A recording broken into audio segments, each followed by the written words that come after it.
Continental Tire Coach's Corner. Continental Tire works hard to give you the technology-driven, award-winning products surpassing all the competition. They want you, the driver, to have the traction, performance, and comfort that you require on the road that your travels may take you. We love Continental Tire. Proud supporter of college basketball. For more information, visit continentaltire.com. He's George Karl. He has written a book. George, a long-time NBA coach, 27 years in the NBA? Do you even remember how many years? No. You don't? I've never counted. Okay. I know you got 1,175 wins over those 27 years. But George has written a new book called Furious George, My 40 Years Surviving NBA Divas, Clueless GMs, Poor Shot Selection, now available online and wherever books are sold. Whose idea was it to write the book? Kurt Sampson. So he's your co-author? Yeah, Kurt and I play golf together a lot in the summertime. Been friends for over 20 years, and he's a writer. He's written a lot of golf books. Mm-hmm. And we're playing golf, hanging out. When it was actually probably after the time I was working at ESPN. And, we just kind of chatted about the stories of the NBA and, the history of – my history is so much of the NBA I learned, talking basketball at breakfast, talking basketball at lunch, talking basketball with chicken wings and beer.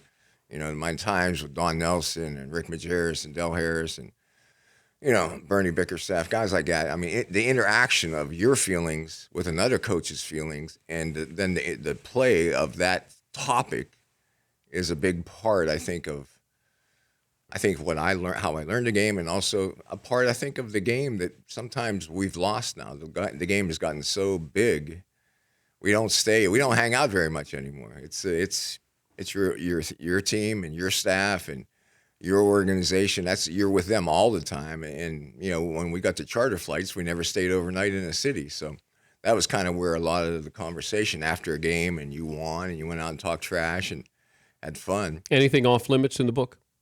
Yeah, I mean, I think as a coach, you have a filter on all the time. Yes. Your filter is, to do what is right in the media that will try to enhance and empower your basketball team. And so when you have situations, you're dancing a little bit.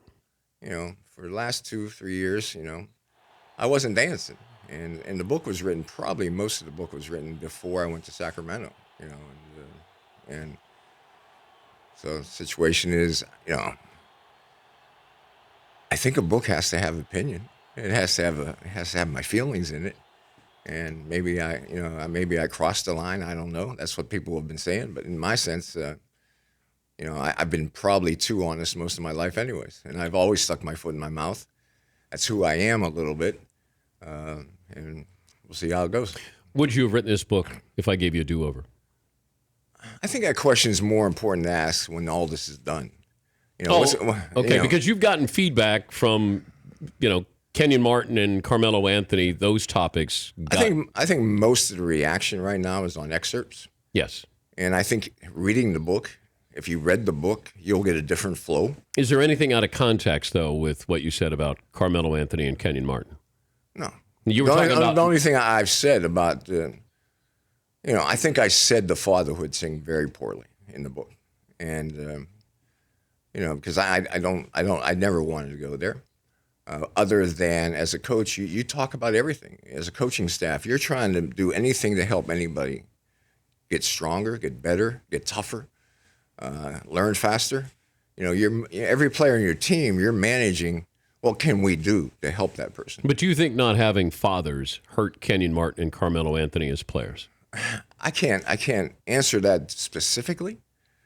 But I think the amount of money that young kids are being given and the opportunities and situations they are being put in at age 19, 20, 21, even 22, 23 are difficult. And if you would have given me that opportunity, I probably would have made a lot of mistakes. But give me an example of what you see with not being able to handle their money. Do you have specific incidents where somebody? I don't have any specific incidents with Carmelo or Kenyon. But players. I think we know a lot of situations where financial difficulties of our pro athletes have been pretty well documented along the way. It was good to have my father. It was good to have Coach Smith when I didn't feel good. I mean, my first year in the league, if I didn't have Coach Smith, I probably would have ran away. Because he was the guy that was walking me through some of the things I was going through. Could staying in college help this situation? Like I don't think it could hurt, but can it help these kids staying and having a father figure or somebody helping them understand finance? I understand both sides of the argument, but for me, I would say yes. I mean, I don't know the details of football and basketball, but I heard baseball you can come out of high school, or you go in, you got to stay 3 years. Well, most of your sports, you can come out of high school. Golf you can, and tennis you can, and hockey you can. But baseball, if you go to college, if you accept a scholarship, you got to stay 3. I think that'd be a win-win for pro coaches and college coaches. But I don't know if that's what the fans want, though. I don't know. I'm pretty sure the players don't want that. But I don't know what the fans would think that would be better for the game. I mean, I think we all are adapting. I mean, the special thing about, the thing that I'm celebratory about the NBA is the evolution of this game since the mid '80s, where the game was struggling, to a multi-billion-dollar business. But is it a better game? It's evolved. Right. Is it a better game? I think that's a long-term show with about 4 or 5 different people. Because I don't think the game is better now. I think that they're more talented, more creative. But if you watch a game where you understood what basketball is and supposed to be, if I bring up this, the 80s when the Celtics are playing the Lakers, that's better basketball than today. Well, I'm not. My feeling is you're on to something. I think the game has plateaued a little bit, but it's still a pretty special basketball. But when if I said you can have the Celtics or Lakers of the mid-'80s or today's Golden State or today's Cleveland Cavaliers? Don't get me wrong. I'd like to have seen Michael Jordan play with the roles we have today. Jordan would have averaged 40, right? Possible. Early in his career, when he was hungry to score points, probably. But, Bird and all these guys, I mean. You couldn't put your hands on Magic. I mean, God, these guys would have had. Yeah. I think we all know that. They'd had a field. We all know that.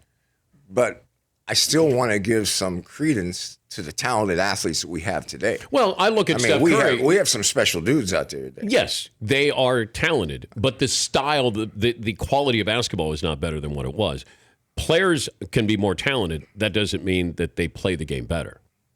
I think the topic you're discussing is how do we make the game better? And because of the bigness of the game and how fast it's growing and how much money is in the game, I don't know if we ask that question. But the AAU part of this, the one and dones, they're coming in, they're talented. They don't know the nuance of playing basketball. I agree. The biggest diva you were ever around is? I think I'll go all the way back to my early career. Probably Joe Barry Carroll and I had the most difficult distance between of how I thought the game of basketball was played and how he thought the game of basketball should be played and how it should be organized. Now, he was drafted by Golden State. Yes. The number 1 overall. And then. Yeah, that was the McHale trade. Yes. That made the Celtics really good. Yeah, the Celtics did quite well with Joe. And his nickname was Joe Barely I think they Cares. got Parrish and McHale. Yes, they did. Trade. Yeah. Red Auerbach seemed to do quite well with that. Anybody else on that comes close to that? Is Cousins a diva? Cousins is better than people think he is. He's difficult at times, but he's really, I think, in the end, I think he's going to figure it out. But why does he get a bad rap here, George? Because it feels like the Kings are always on the verge of trading DeMarcus Cousins. I have no idea. That right now, Did he like you? I don't really take a monitor of my guys how much they like me or how much they dislike me. But do they play harder for you if they like you? I would probably say some, and then I say some have an individual pride. They're going to play at the level they want to play at, and then there are other guys you can motivate higher. Did Melo like you? Again, that monitor of like and dislike, I think, went out of my coaching career 15, 20 years ago. So you didn't care. What about respect? Did you care about respect more? I think I cared about how the locker room respected the game and respected the team, and so I'm a part of that. I'm a part of that, yes. And coach-player relationship, I'm a part of respecting them to make sure we all have a respectful attitude towards the game of basketball. How tough was it to coach him? Melo? Yeah. I don't think it was as tough as people think it is. You know, it was frustrating. And the frustration is, and I've said this many times, and I said this when I was coaching him, that he could get 10 assists a game. He could get 15 rebounds a game. You're right.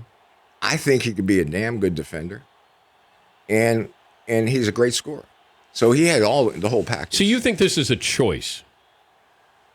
You can blame it on, as a coach, we never got those buttons pushed to where he would commit to being a triple-double star. But why wouldn't he see what LeBron is doing or Kobe's doing or some of these other players and say, I need to be more like that to be recognized as one of the great players? He's always going to be one of the great scorers in the game. Never one of the great players, one of the great scorers.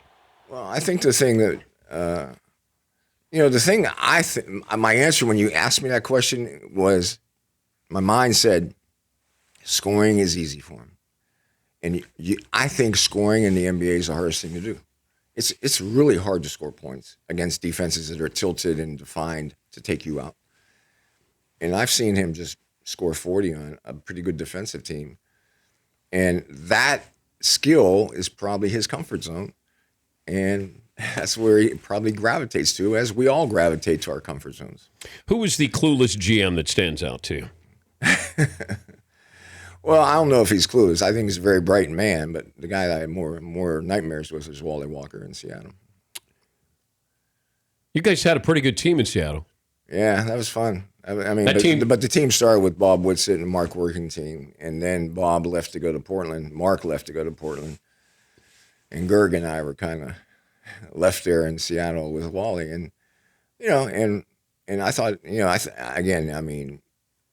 it's hard to say because, since the game has grown so fast, is where is the coach in the protocol of power and influence in an NBA organization?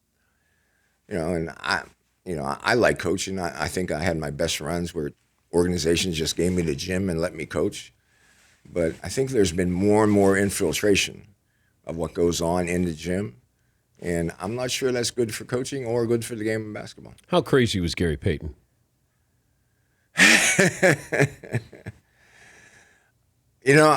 Someone asked me yesterday. I have stories, but they didn't show up in the book. No, Gary is as emotional as I am and as probably dogmatic as I am and intense as I am. And so I think we have a lot of common things, and a lot of times common people who have a little energy to them don't always get along. And that's where I think Gary and I started, and we were nose to nose a lot of times. It took a while before he trusted you, it felt like. Yeah. And then it's turned into a great relationship. Now it's turned into a very special relationship. So, I think that's the thing we don't have today is, the trust and loyalty that, hey, we can work this out. When something goes wrong, everything pushes coach and player or player and player or player and management. They push it apart. And, when you coach a guy, I don't know how many times, Gary Payton, I probably coached 700, 800, maybe 900 games, 800 games. I don't know how many, but a lot. Yeah. And he's your point guard, the guy that I probably put more energy into coaching than anybody on the court. You're going to have conflict, and you're going to have disagreement. A great team wins 50 games in the NBA. A good team wins 50 games. You lose 32, and then you probably lose a playoff series along the way. So there's a lot of, correction and direction on what went wrong. Did you ever get close to a fight with any player? I thought maybe in the D League and the CBA, when I was coaching the CBA, there was a couple confrontations. With who? The biggest one I remember was Ken Johnson, was a 6'8", 270-pound big guy from Michigan State or something like that. Yeah. Kind of got in a pushing match with him in a locker room situation. Stupid. Yeah. Real stupid. I could have picked on the point guard. Do you think do you want to coach again? I'm on the fence there. Do you think this book will hurt you? Probably. But in the same sense, there might be someone that likes it. Because I think if you read the whole book, there are things you're going to like. He's George Karl. The book is Furious George. Why are you furious? I'm frustrated. I think the book should be, frustration is too big. You think furious is too long. Frustration is too long. The game of basketball and coaching in the NBA today, there's a lot of frustration. There's a lot of things. The coaching, when I got into coaching, the plate was small. Now the plate it's huge. The things you have to take in, the things you got to interpret, the things you got to manage.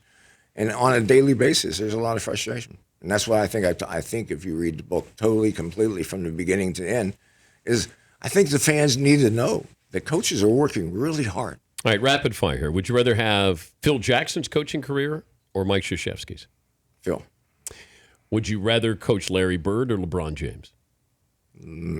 LeBron. Would you rather coach Michael or Magic? Michael. Best Tar Heel. Oh, that's right.